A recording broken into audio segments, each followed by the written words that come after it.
This is about the Woodstock Music Festival. It's the inside true story of how it became a free festival.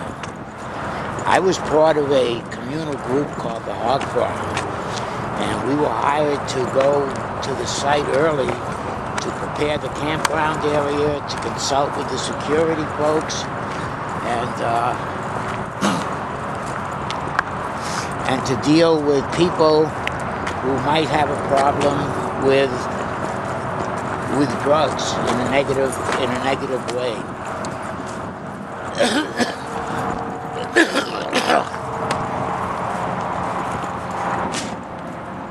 Cut that part out, huh?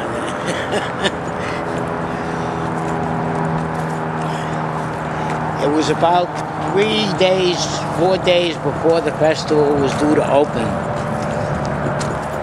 And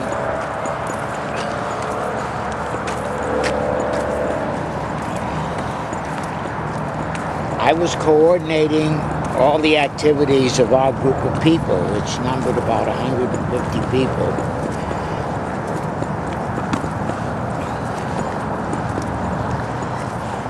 And in the course of my activities every day, I would walk from the campground area through to the presentation area and to the backstage office area in order to find out, get up-to-date information on what was still needed to be done.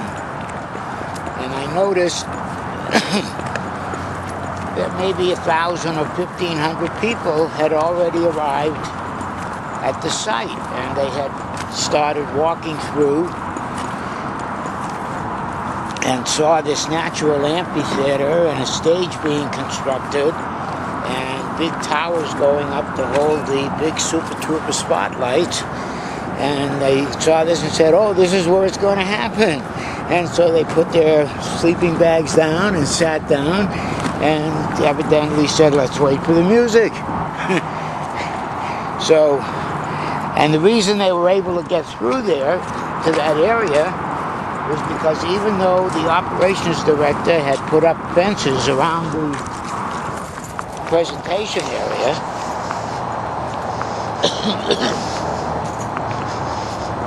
there was some problem with the gates where they were going to admit people and collect tickets, and so the gates weren't up yet, and so people were just arriving and streaming through the gates and finding a place to sit down. So I went to the operations director and I said, Mel, you have to get those gates in. People are starting to arrive. And he says, okay, Lou, I'll take care of it this afternoon. So I said, great. The next morning, I was doing my same walk through, and there were about 4,000 people in a presentation area. And I went to see Mel again, and I said, Mel, the gates aren't in. We now have about 4,000 people there. He said, well, you guys are the Hog Farm. Everybody knows you. He said, you'll just go in there and say to the people, listen, we have to ask you to leave now, but as soon as you go out through the gates where you came in, we'll put up the gates, collect your tickets, and let you back in. And I said to him, Mel, if you gave me attack dogs on leashes to ask those people to move, I don't think one person is going to move. I said, they found the best seats in the house because they arrived early. I said, and part of what we were hired to do here was to avoid confrontation, to create an ambience that would be cooperative rather than confrontation. So he said, okay, I'll get the gates in this afternoon. Well, the next day, again on my same walk, I walked through and there were about 10,000 people in the presentation area. The gates had still not been installed. And I went to Mel and I said, Mel, there's no gates. And he said, we better have a meeting. And so we had a meeting with me and Wavy and Michael Lang, the main promoter, and Mel, the operations director. and mainly the executives in charge of the whole thing. And everybody trying to figure out what the best thing to do was. Now, as part of the hog farm, I was very much dedicated and involved in the whole concept of the free show and the free kitchen.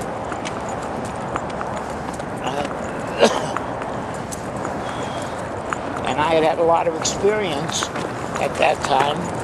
I had some experience with music festivals. And so when it was my turn to speak, I said to Michael, who was the main promotion guy, listen, Michael, this is not Madison Square Garden. We are way out in the boonies. It takes people a full day to get here. This is a 3-day event. People will have to have planned in advance. They will have to have food. They will have to have camping gear. You are not going to have a day of sale, a day of show ticket sale. Everybody who has decided to come has already bought their tickets and is going to come. I said, so why not save the money on the gates, cancel your order for the gates. Forget, you won't need ticket takers, you'll save a lot of money, you won't need personnel to take tickets, you won't need security people to stop people from going in, because whoever shows up, just let them go in. I said, suppose there's 10,000 people in there now. You've already sold 225,000 tickets, so maybe out of the 10,000 that are in there, maybe 2,000 don't have tickets. I said, so what? You know, you're in profit already. And so everybody thought about it, and they said, yeah, that seems like it would work. And it would have worked. It would have worked, except the fact that somebody gave the information to the New York City media. And so it went out over New York City media. The Woodstock Festival is now free. And the exodus started. And people got in their cars, and they just pointed them in the right direction.